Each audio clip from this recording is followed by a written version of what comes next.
저를 버린 아들의 간병일지에서 제 이름을 발견한 그날 세상이 멈췄습니다. 오늘은 한 어머니가 자신을 버린 아들을 다시 만나게 된 기적 같은 이야기를 들려드립니다. 그날 저는 낡은 수첩 한 권을 발견했습니다. 환자의 침대 옆 서랍에서 우연히 발견한 노트였습니다. 표지는 구겨져 있었고 모서리는 해져서 손때가 묻어 있었습니다.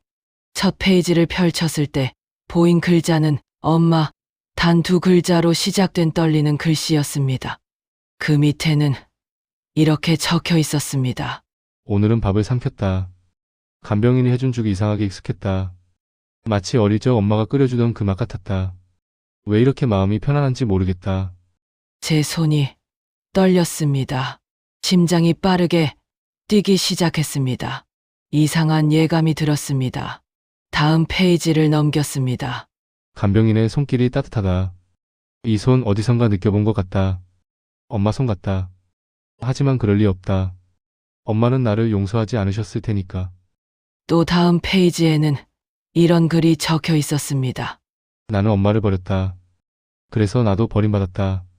이게 벌인가 보다. 하지만 죽기 전에 한 번만 엄마를 보고 싶다. 그 노트를 덮는 순간 저는 알았습니다. 이 간병일지를 쓴 환자가 바로 저를 이 병원에 버리고 간 제 아들 윤태호라는 것을. 어떻게 이런 일이 가능할까요? 어떻게 엄마와 아들이 서로를 모른 채 같은 병원에서 3년을 보냈을까요? 어떻게 제가 제 아들을 돌보게 됐을까요?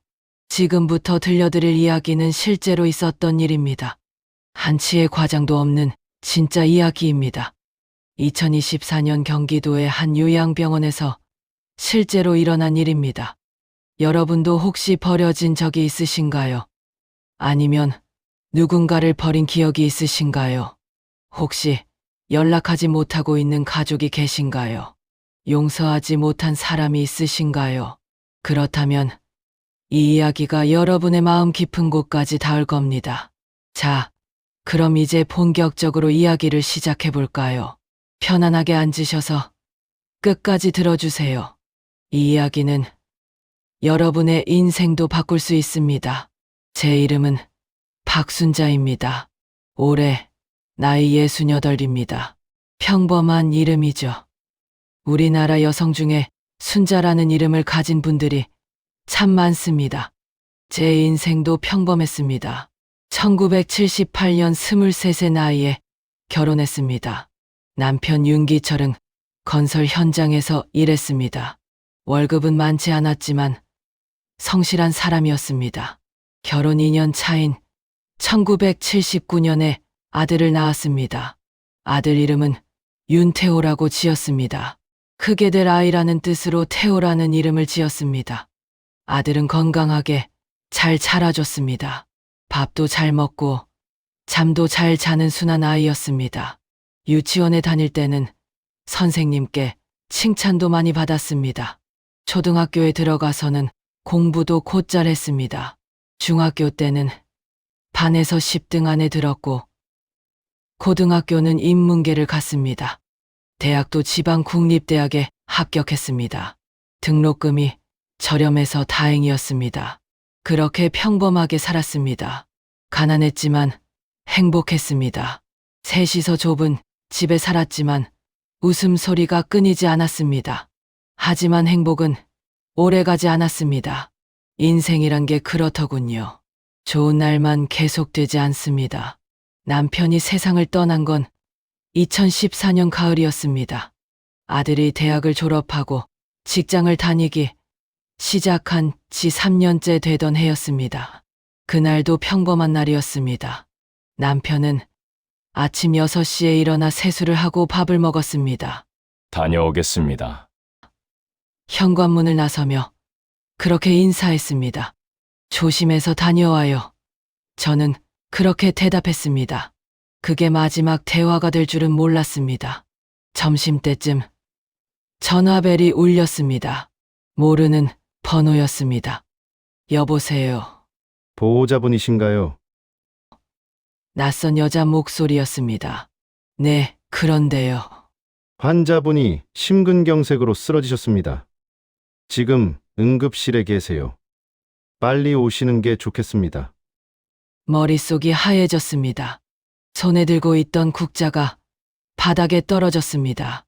급히 옷을 갈아입고 집을 나섰습니다. 택시를 잡아타고 병원으로 향했습니다. 택시 기사님께 빨리 가달라고 부탁했습니다. 병원 응급실에 도착했을 때는 이미 늦었습니다. 의사 선생님이 나오셨습니다. 보호자분이십니까? 네, 유감스럽지만 환자분이 심정지로 사망하셨습니다. 최선을 다했지만 심근경색이 너무 심했습니다. 그 말을 듣는 순간 다리에 힘이 풀렸습니다. 바닥에 주저앉았습니다. 남편은 그렇게 떠났습니다. 아무 말도 없이, 아무런 준비도 없이 그렇게 갔습니다. 아들 태호에게 전화했습니다. 태호야, 아빠가. 말을 잇지 못했습니다. 엄마 무슨 일이에요? 아빠가 돌아가셨어. 전화기 너머로 아들의 울음소리가 들렸습니다. 장례를 치르는 3일 동안 정신이 없었습니다. 어떻게 장례를 치렀는지 기억도 잘 나지 않습니다. 친척들이 와서 도와줬습니다. 아들은 그저 멍하니 영정 사진만 바라봤습니다. 장례를 마치고 집에 돌아왔습니다. 통장을 정리하다가 충격을 받았습니다. 통장 잔고는 8만 원이었습니다. 남편이 들어둔 보험을 확인했지만 보험도 없었습니다. 오히려 빚이 있었습니다. 은행 대출이 3천만 원이었습니다. 그것도 모자라 사채까지 1천만 원이 있었습니다. 어떻게 갚아야 할지 막막했습니다. 하루하루 밥 먹고 사는 것도 빠듯한데 4천만 원이라니. 아들 태호는 그때 28이었습니다. 대학을 졸업하고 부산에 있는 작은 중소기업에 다니고 있었습니다. 월급은 180만 원 정도였습니다. 자취방 월세 내고 생활이 쓰면 남는 게 없었습니다. 장례를 치르고 일주일쯤 지났을 때 아들이 말했습니다. 엄마 나 서울로 갈까봐. 서울이 일자리가 더 많고 돈도 더 많이 벌 수 있대. 거기 가서 돈 벌어서 빚 갚고 엄마 모실게. 조금만 기다려줘. 저는 고개를 끄덕였습니다. 그래, 알았다. 엄마는 괜찮으니까 너 걱정은 하지 마. 너나 잘 챙겨 먹고 건강만 해. 아들이 잘 되길 바랐습니다. 아들만 잘 되면 된다고 생각했습니다. 저야 어떻게든 살아갈 수 있을 것 같았습니다. 그렇게 저는 혼자가 됐습니다. 남편도 없고 아들도 없는 빈집에 혼자 남았습니다. 살던 집은 전세였는데 계약 기간이 6개월 남아 있었습니다. 계약이 끝나면 어디로 가야 할지 막막했습니다. 전세금을 돌려받아도 보증금을 낼 곳을 찾기 어려웠습니다. 결국 월세로 옮겨야 했습니다. 부동산을 돌아다니며 제일 싼 집을 찾았습니다. 월세 20만 원짜리 반지하를 구했습니다. 방 하나에 부엌, 하나 화장실은 밖에 있는 공용이었습니다. 창문은 작아서 햇빛이 거의 들지 않았습니다. 벽에는 곰팡이 자국이 있었습니다. 하지만 감사했습니다. 잘 곳이 있다는 것만으로도 감사했습니다. 이사를 하고 나니 생계가 문제였습니다. 저축한 돈도 없고 남편 장례비로 다 써버렸습니다. 일을 찾아야 했습니다. 나이가 55이었습니다. 학력도 중졸이 전부였습니다. 할 수 있는 일이 많지 않았습니다. 결국 가사 도우미 일을 시작했습니다.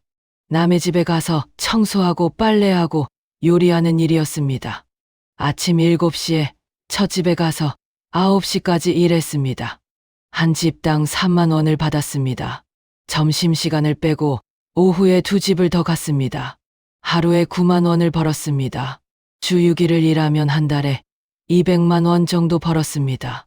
월세 20만 원에 공과금 10만 원, 식비 50만 원을 쓰면 120만 원 정도 남았습니다. 그 돈으로 빚을 조금씩 갚았습니다. 몸은 힘들었지만 괜찮았습니다. 일을 하면 생각할 시간이 없었으니까요. 쓸데없는 생각을 안 하게 되니까 오히려 좋았습니다. 겨울이 오면 정말 힘들었습니다. 반지 안은 너무 추웠습니다. 보일러를 틀고 싶었지만 기름값이 부담스러웠습니다. 두꺼운 옷을 여러 겹 입고 이불을 3개나 덮고 잤습니다. 수도가 얼어서 물이 나오지 않는 날도 많았습니다. 밤에 자기 전에 수건으로 배관을 꽁꽁 감싸야 했습니다. 그래도 다음날 아침이면 수도가 얼어 있었습니다. 여름이면 습기와 곰팡이가 심했습니다. 벽에 곰팡이가 피어났습니다. 천장에서 물이 떨어지기도 했습니다. 냄새가 코를 찔렀습니다. 하지만 어쩔 수 없었습니다. 더 싼 집은 없었으니까요. 그렇게 시간이 흘렀습니다. 1년이 지나고 2년이 지나고 3년이 지났습니다. 아들에게서는 가끔 전화가 왔습니다. 명절 때나 어버이날쯤에 전화가 왔습니다. 엄마 잘 지내? 응, 잘 지낸다. 너는? 나도 잘 지내. 그래, 다행이다. 일은 괜찮아. 응, 괜찮아. 돈은 좀 벌어. 조금씩 모으고 있어. 그래, 좋다. 명절에 내려올 수 있어. 미안해, 엄마 회사에서 일이 너무 많아서. 괜찮아, 바쁘면 다음에 봐도 돼. 정말 미안해. 괜찮다니까. 건강만 해. 전화를 끊고 나면 허전했습니다. 목소리라도 들어서 다행이라고 생각했습니다. 하지만 마음 한구석이 아팠습니다. 5년이 지나고 7년이 지났습니다. 아들은 한 번도 내려오지 않았습니다. 전화는 점점 뜸해졌습니다. 1년에 한두 번 정도로 줄었습니다.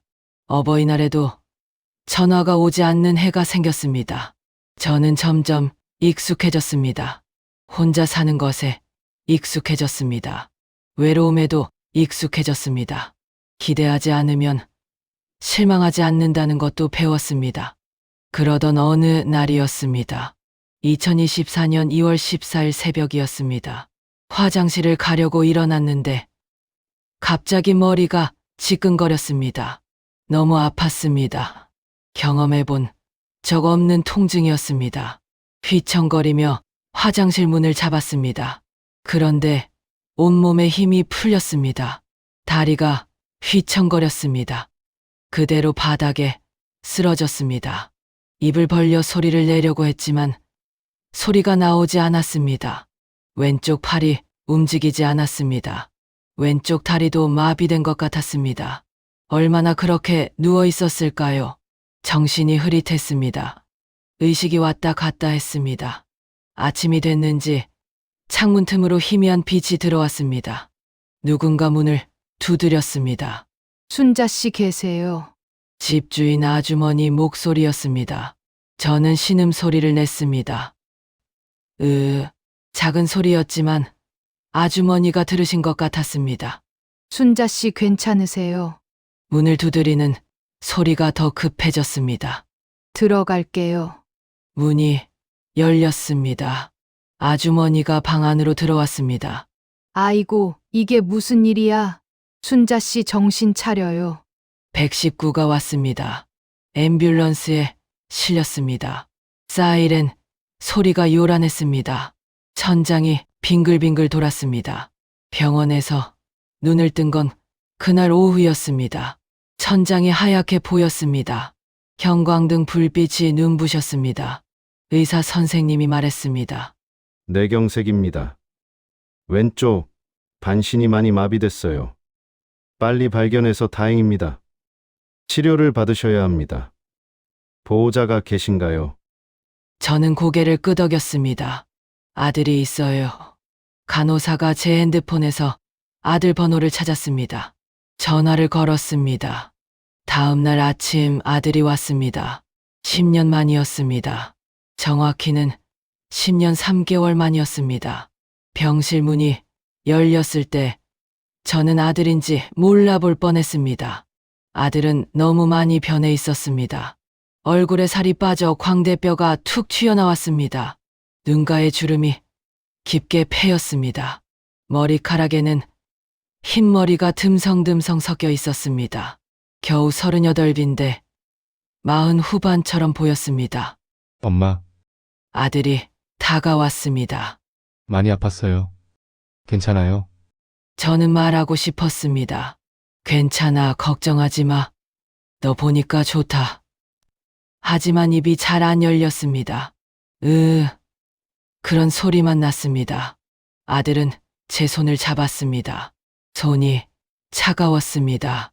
뼈만 남은 것 같았습니다. 며칠 동안 아들은 병원에 있었습니다. 낮에는 병실에 있다가 밤에는 어디론가 갔습니다. 아마 근처 모텔이나 찜질방에서 잤을 겁니다. 하지만 대화는 많지 않았습니다. 아들은 주로 핸드폰만 들여다봤습니다. 전화를 받으면 밖으로 나가서 통화했습니다.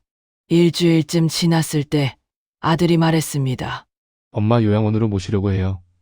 혼자 두기엔 위험해요. 재활 치료도 받으셔야 하고, 제가 자주 못 오니까 전문가들이 돌봐드리는 게 나아요. 저는 고개를 끄덕였습니다. 아들이 걱정해준다는 게 고마웠습니다. 아들이 저를 생각해준다는 것만으로도 감사했습니다. 좋은 곳으로 알아볼게요. 아들이 말했습니다. 며칠 후 아들이 말했습니다. 엄마 내일 이동하실 거예요. 좋은 요양원 찾았어요. 준비해주세요. 그렇게 저는 요양원으로 간다고 생각했습니다. 다음 날 아침 앰뷸런스가 왔습니다. 저는 들것에 실렸습니다. 아들도 함께 탔습니다. 차는 시내를 벗어나 외곽으로 향했습니다. 점점 건물이 줄어들고 논밭이 보이기 시작했습니다. 30분쯤 달렸을 때 차가 멈췄습니다. 도착했습니다. 기사님이 말했습니다. 저는 창밖을 봤습니다. 낡은 4층 건물이 보였습니다. 페인트가 벗겨진 회색 건물이었습니다. 간판 글씨도 발에서 잘 보이지 않았습니다. 여기가 어디예요? 저는 물었습니다. 요양병원이에요. 아들이 대답했습니다. 요양원보다 여기가 더 나아요. 치료도 받을 수 있고, 간호사도 있고, 요양병원이라는 말에 가슴이 철렁했습니다. 요양원과 요양병원은 달랐습니다. 요양원은 그래도 집 같은 곳이지만 요양병원은 병원이었습니다. 아들은 저를 휠체어에 태웠습니다. 병원 안으로 들어갔습니다. 1층 로비는 조용했습니다. 소독약 냄새가 코를 찔렀습니다. 복도 저편에서 누군가의 신음소리가 들렸습니다. 아들은 접수대로 갔습니다. 직원과 이야기를 나눴습니다. 서류에 사인을 했습니다. 병원비 납부 방법에 대해 이야기했습니다. 그리고 저에게 왔습니다. 제 손을 잡았습니다. 엄마 여기서 치료 잘 받으세요. 제가 한 달에 한 번씩 올게요. 연락드릴게요. 그래. 저는 대답했습니다. 아들은 떠났습니다. 뒤돌아보지 않고 걸어갔습니다. 자동문을 나가 주차장으로 갔습니다. 차에 탔습니다. 차가 출발했습니다. 점점 멀어졌습니다. 보이지 않게 됐습니다. 저는 그 자리에 서 있었습니다. 간호사가 제 휠체어를 밀었습니다. 들어가시죠. 그날 밤 저는 잠을 이룰 수 없었습니다. 낯선 침대였습니다. 낯선 방이었습니다. 낯선 소리들이 들렸습니다. 옆 침대에서 누군가 신음했습니다. 복도에서 발소리가 들렸습니다. 어디선가 기계음이 계속 울렸습니다. 아들이 다시 올 거라고 생각했습니다. 한 달 후에 올 거라고 믿었습니다. 하지만 아들은 오지 않았습니다. 요양병원의 첫날은 혼란스러웠습니다. 모든 게 낯설고 무서웠습니다. 아침 6시에 불이 켜졌습니다. 간호사가 들어와 환자들을 깨웠습니다. 기상 시간이에요. 세수하고 아침 드셔야죠. 복도를 휠체어로 지나갈 때 보이는 풍경들은 충격적이었습니다. 침대에 누운 노인들이 줄지어 있었습니다. 멍하니 천장을 바라보는 사람들, 혼잣말을 하는 할머니, 소리 없이 우는 할아버지, 침을 흘리며 잠든 환자. 너무 조용했습니다. 사람들은 많았지만 소리는 없었습니다. 그저 기계 돌아가는 소리만 규칙적으로 들렸습니다. 삑삑삑삑 기계음만 가득했습니다. 제 방은 4인실이었습니다. 한쪽 침대에는 치매 할머니가 계셨습니다. 밤낮으로 집에 가자고 중얼거리셨습니다. 집에 가야 돼. 우리 아들이 기다려. 집에 가자. 다른 침대에는 중풍으로 쓰러지신 할아버지가 계셨습니다. 말씀을 하시지 못했습니다. 눈만 껌벅거리셨습니다. 나머지 한 침대는 비어 있었습니다. 간병인은 하루가 멀다 하고 바뀌었습니다. 어제 봤던 얼굴이 오늘은 없었습니다. 이름을 외울 틈도 없이 사람들이 바뀌었습니다. 할머니 식사 시간이에요. 누군가 밥을 떠먹여줬습니다. 손은 거칠었습니다. 빨리빨리 떠먹이려고만 했습니다. 입 벌리세요. 빨리 드세요. 천천히 드세요. 제가 말하면 빨리 먹어야 다른 환자도 돌보죠. 그렇게 대꾸했습니다. 냄새 나요. 아침에 못 씻었어요? 그렇게 말하는 간병인도 있었습니다. 저는 부끄러웠습니다. 혼자 씻을 수가 없었으니까요. 저는 아무 말도 하지 않았습니다. 말을 해봤자 달라지는 게 없다는 걸 알았습니다. 참는 게 최선이었습니다. 재활 치료는 일주일에 3번이었습니다. 월수금 오후 2시에 물리치료실로 갔습니다. 물리치료사가 제 팔다리를 움직여줬습니다. 힘 주세요. 더 힘 주세요. 할머니, 이렇게 해서는 안 나아요. 저는 최선을 다했습니다. 다시 걷고 싶었습니다. 다시 혼자 살 수 있게 되고 싶었습니다. 이 병원을 나가고 싶었습니다. 한 달이 지났습니다. 아들은 오지 않았습니다. 전화도 오지 않았습니다. 간호사에게 부탁했습니다. 제 아들한테 연락 좀 해주세요. 간호사가 전화를 걸었습니다. 뚜루루루 전화벨이 울렸습니다. 고객님 전화를 받을 수 없습니다. 메시지를 남겨주시면. 그런 멘트만 들렸습니다. 번호가 바뀌셨나 봐요. 간호사가 말했습니다. 2달이 지났습니다. 여전히 연락이 없었습니다. 3달째 되던 날 병원 직원이 병실로 왔습니다. 보호자분 연락이 안 되는데요. 병원비가 3개월치 밀렸어요. 450만 원입니다. 조금만 기다려주세요. 저는 말했습니다. 아들이 연락할 거예요. 이대로는 계속 계실 수 없어요. 직원이 말했습니다. 다른 연락처는 없으세요? 저는 고개를 저었습니다. 없어요. 하지만 저도 알았습니다. 아들이 연락하지 않을 거라는 걸, 아들이 저를 버렸다는 걸. 그날 밤 저는 창밖을 보며 생각했습니다. 내가 뭘 잘못했을까? 무엇이 잘못된 걸까? 아들을 낳아 키우는 게 잘못이었을까? 사랑한 게 잘못이었을까? 믿은 게 잘못이었을까? 답은 나오지 않았습니다. 그저 빗소리만 들렸습니다. 시간이 흘렀습니다. 계절이 바뀌었습니다. 봄이 오고 여름이 오고 가을이 오고 겨울이 왔습니다. 한 해가 지나고 2해가 지났습니다. 병원비는 계속 밀렸습니다. 1년치 2년치 쌓여갔습니다. 병원에서는 계속 퇴원을 요구했습니다. 하지만 갈 곳이 없었습니다. 반지하 집은 이미 계약이 끝났을 겁니다. 집주인이 다른 사람에게 세를 줬을 겁니다. 제 몸은 조금씩 나아졌습니다. 왼손도 조금씩 움직이기 시작했습니다. 걷는 것도 지팡이를 짚으면 가능해졌습니다. 말도 조금씩 할 수 있게 됐습니다. 하지만 마음은 나아지지 않았습니다. 마음에는 상처가 깊게 남아 있었습니다. 아물지 않는 상처였습니다. 어느 날 복도를 걷다가 거울을 봤습니다. 거울 속에 제 모습이 낯설었습니다. 머리는 새하얗게 새어 있었습니다. 얼굴은 주름투성이었습니다. 뺨은 푹 꺼져 있었습니다. 눈빛은 생기가 전혀 없었습니다. 이게 나구나. 이렇게 늙었구나.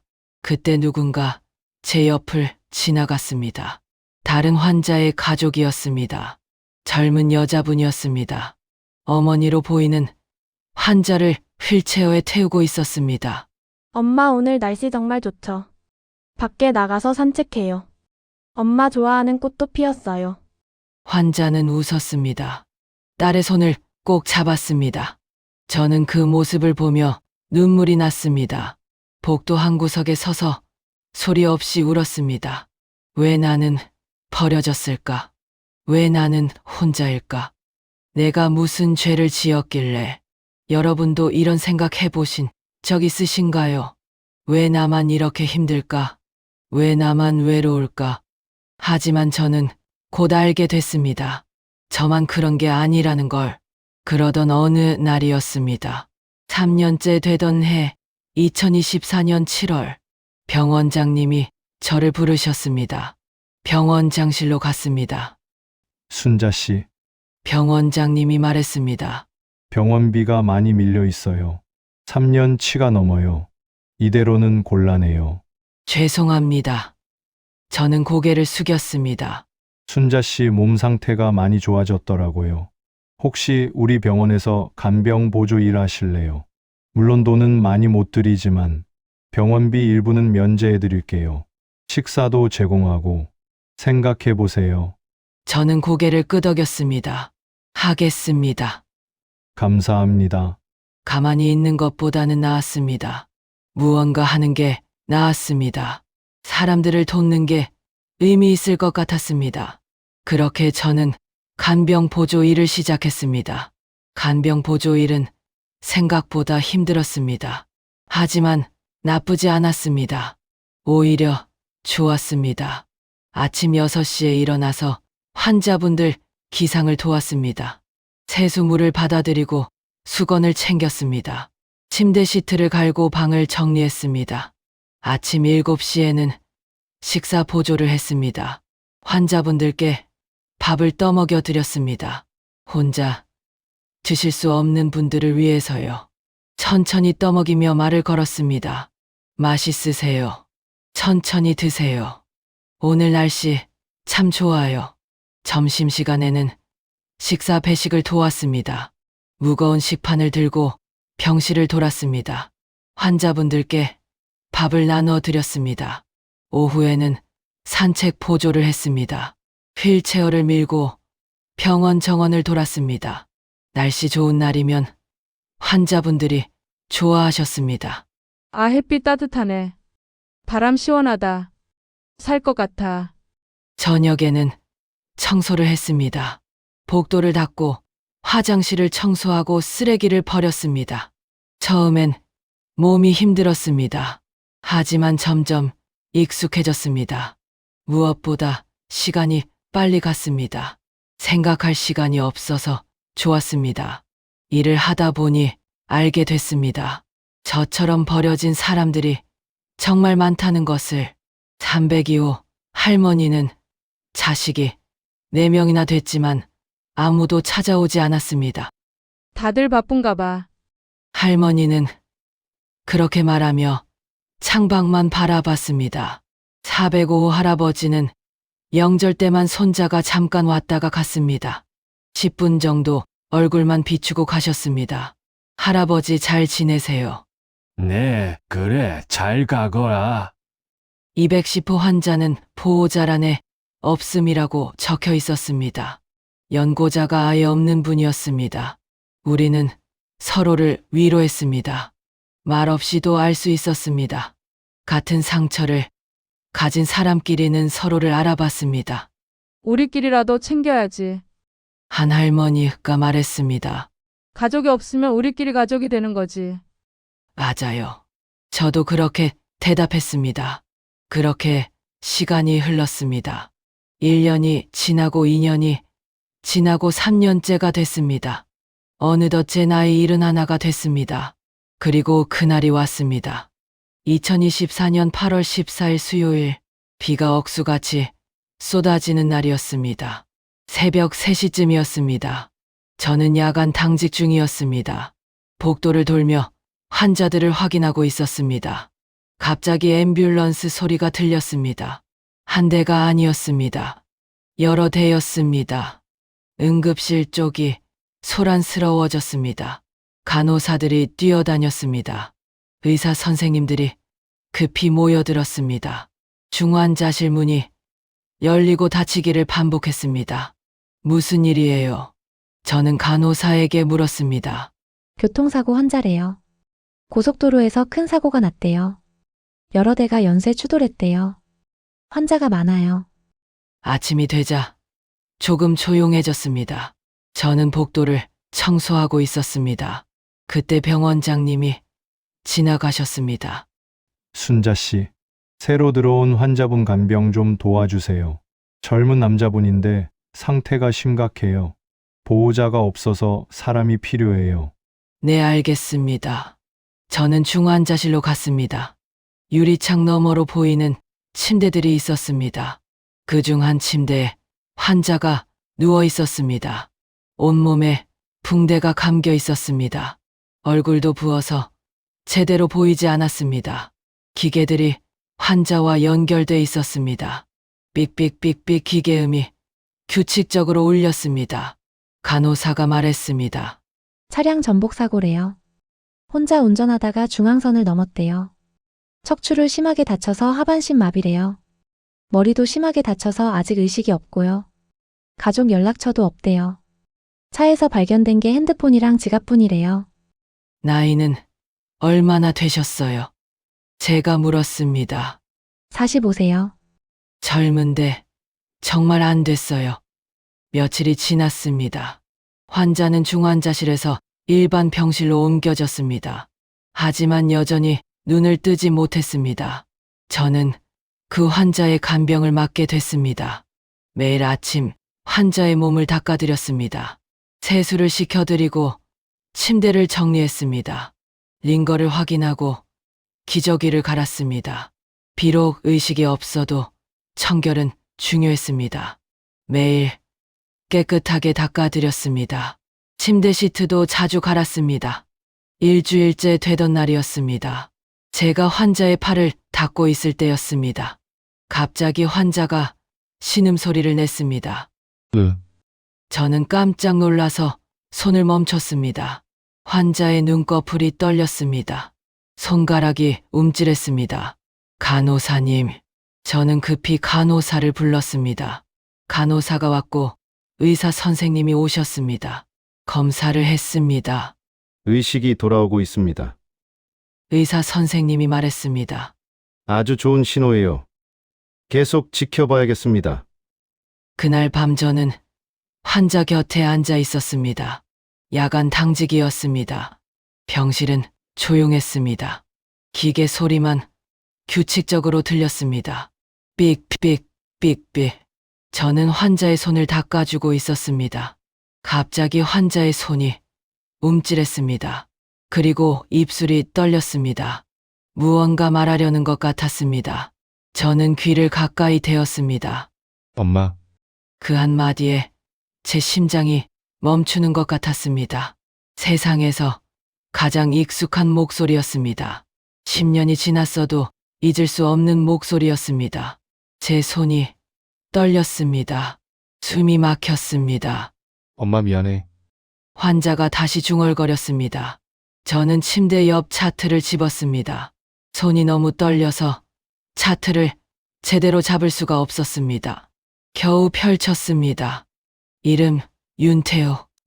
생년월일 1979년 3월 15일, 사고 일시 2024년 8월 14일, 진단명 척추 손상으로 인한 하반신 마비, 두부 외상.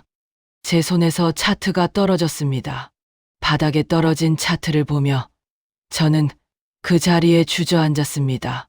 그건 제 아들이었습니다. 절 이 병원에 버리고 간 그 아들이었습니다. 어떻게 이런 일이 가능할까요? 어떻게 같은 병원에 있을 수 있을까요? 다음 날 아침, 저는 병원장님께 여쭤봤습니다. 저 환자분, 어떻게 오게 된 거예요? 병원장님이 말했습니다. 경찰에서 연락 왔어요. 신원 확인했는데 보호자 연락처가 없대요. 차량 등록된 주소지가 이 근처라서 우리 병원으로 이송됐어요. 차량 등록 주소지가 이 근처라니요. 아들이 이 근처에서 살고 있었다는 건가요?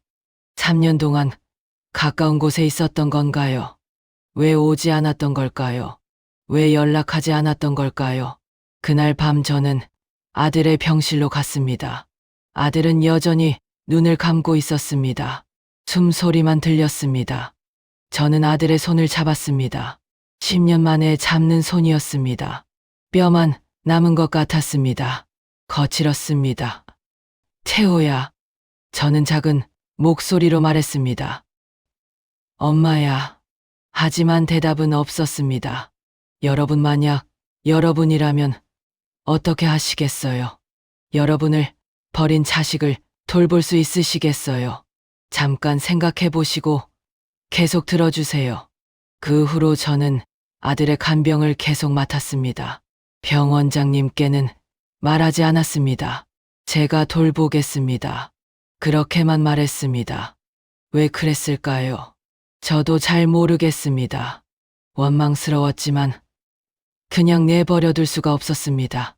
며칠 후 아들이 눈을 떴습니다. 여기가 어디예요? 아들이 물었습니다.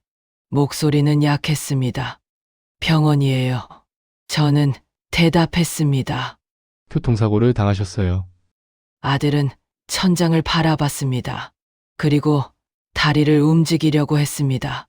하지만 다리는 움직이지 않았습니다. 다리가 안 움직여요. 왜 다리가 안 움직여요?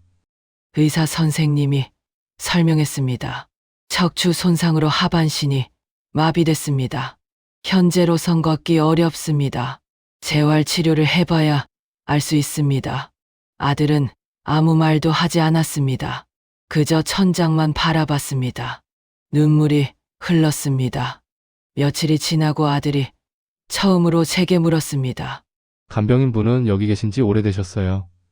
네, 좀 됐어요. 저는 대답했습니다. 가족은 없으세요? 있었어요. 지금은요? 모르겠어요. 아들은 더 이상 묻지 않았습니다. 시간이 흘렀습니다. 저는 매일 아들을 돌봤습니다. 아침에 세수시켜드리고 식사 보조하고 재활 운동 도와드렸습니다. 아들은 저를 이모님이라고 불렀습니다. 이모님 물 좀 주세요. 이모님 감사합니다. 저는 그 호칭이 아팠습니다. 하지만 내색하지 않았습니다. 밤이면 아들은 악몽을 꾸었습니다. 엄마 가지 마. 가지 말라고. 엄마 미안해. 용서해줘. 그럴 때마다 저는 아들의 손을 잡아줬습니다. 손을 꼭 잡고 있으면 아들은 조금 진정됐습니다. 어느 날 아침, 저는 병실 청소를 하다가 탁자 서랍을 열었습니다. 그 안에 노트 한 권이 있었습니다. 표지에는 간병일지라고 적혀 있었습니다. 저는 그 노트를 펼쳤습니다. 첫 페이지에는 이렇게 적혀 있었습니다. 2024년 8월 20일. 눈을 떴다. 하반신이 마비됐다고 한다. 다리가 움직이지 않는다. 이게 벌을 받는 건가? 엄마를 버린 벌인가? 다음 페이지에는 간병인 이모님이 밥을 먹여주신다. 손길이 이상하게 익숙하다. 부드럽고 따뜻하다. 마치 엄마 손길 같다. 또 다음 페이지에는 나는 엄마를 버렸다. 요양병원에 모셔놓고 연락을 끊었다. 병원비도 내지 않았다. 나도 버려졌다. 이게 인과응보구나. 저는 노트를 덮고 싶었습니다. 하지만 손이 멈추지 않았습니다. 계속 한 장 넘겼습니다. 오늘도 간병인 이모님이 손을 잡아줬다. 악몽을 꿀 때마다 손을 잡아주신다. 왜 이렇게 마음이 편한지 모르겠다. 엄마 손을 잡은 것 같다. 간병인 이모님 얼굴을 자세히 봤다. 주름진 얼굴, 수고로운 손. 어디선가 본 것 같은데 기억이 나지 않는다. 오늘은 이상한 꿈을 꿨다. 엄마가 나타나서 밥을 먹여주는 꿈. 깨어나니 간병인 이모님이 계셨다. 혹시 이모님이? 아냐, 말도 안 된다. 마지막 페이지에는 이렇게 적혀 있었습니다. 간병인 이모님이 자꾸 엄마를 닮았다. 목소리도, 손길도, 심지어 걸음걸이도. 만약 엄마라면 만약 정말 엄마라면 난 어떻게 해야 할까? 용서를 빌어야 할까? 아니면 그냥 모르는 척 해야 할까? 저는 노트를 덮었습니다. 눈물이 멈추지 않았습니다. 아들도 알고 있었던 겁니다. 아들도 눈치챘던 겁니다. 그날 밤 저는 결심했습니다. 더 이상 숨길 수 없다고, 진실을 말해야겠다고. 다음 날 아침, 저는 아들의 병실로 갔습니다. 태호 씨, 아들이 고개를 돌렸습니다. 네, 이모님. 제 이름은 박순자예요. 아들의 눈빛이 흔들렸습니다. 혹시 제가 누군지 모르겠어요. 아들은 저를 빤히 쳐다봤습니다. 입술이 떨렸습니다. 설마. 네, 맞아요. 저는 말했습니다. 엄마예요. 아들의 눈에서 눈물이 쏟아졌습니다. 엄마. 엄마. 저도 울었습니다. 참았던 눈물이 터졌습니다. 10년 동안 참았던 눈물이 쏟아졌습니다. 미안해요, 엄마. 아들이 울부짖었습니다. 정말 미안해요. 그때 정말 힘들었어요. 아들이 말했습니다. 회사가 망했어요. 빚이 5천만 원이나 생겼어요. 사채업자한테 쫓겨다녔어요.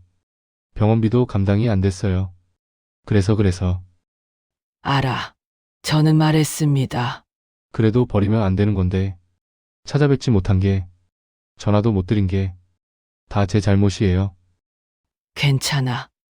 괜찮지 않아요. 아들이 소리쳤습니다. 엄마를 버렸는데 어떻게 괜찮아요? 저는 아들의 손을 잡았습니다.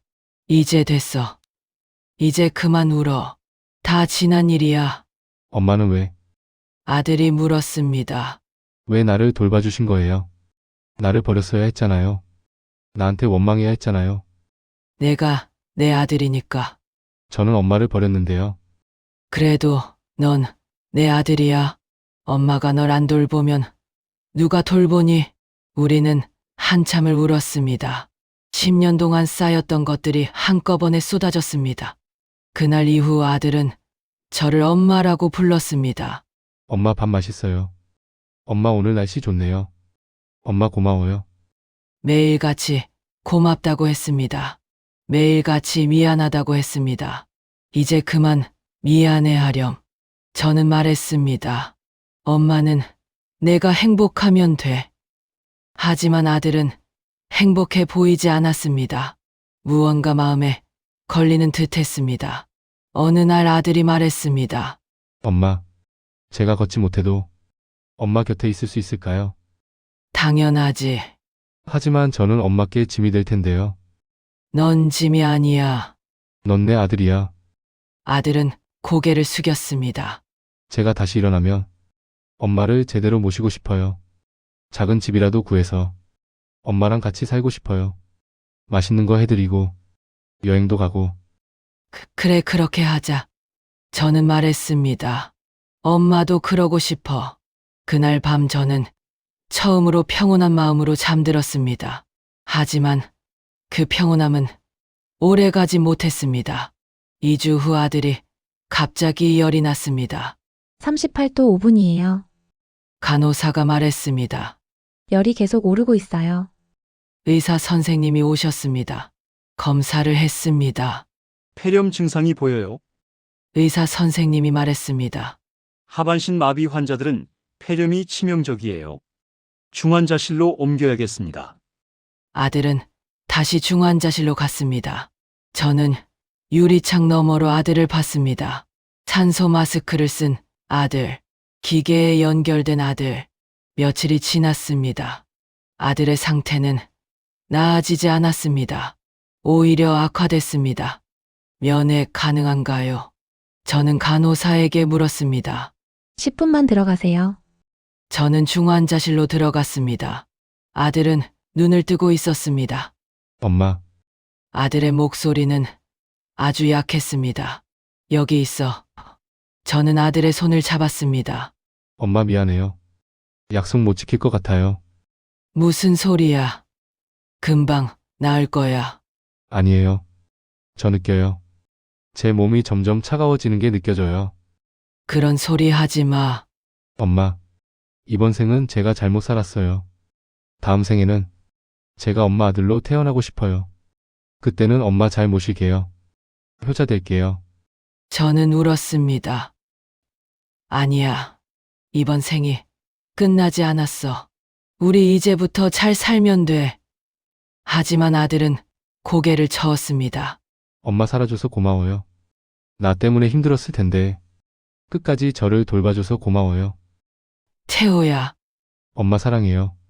그것이 마지막이었습니다. 3일 후인 2024년 9월 5일 아들은 조용히 눈을 감았습니다. 장례식은 조촐했습니다. 병원 사람들이 몇 명 왔습니다.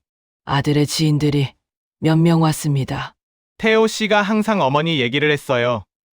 한 동료가 말했습니다. 죄책감에 시달리는 것 같았어요. 그래서 더 열심히 일했던 것 같아요.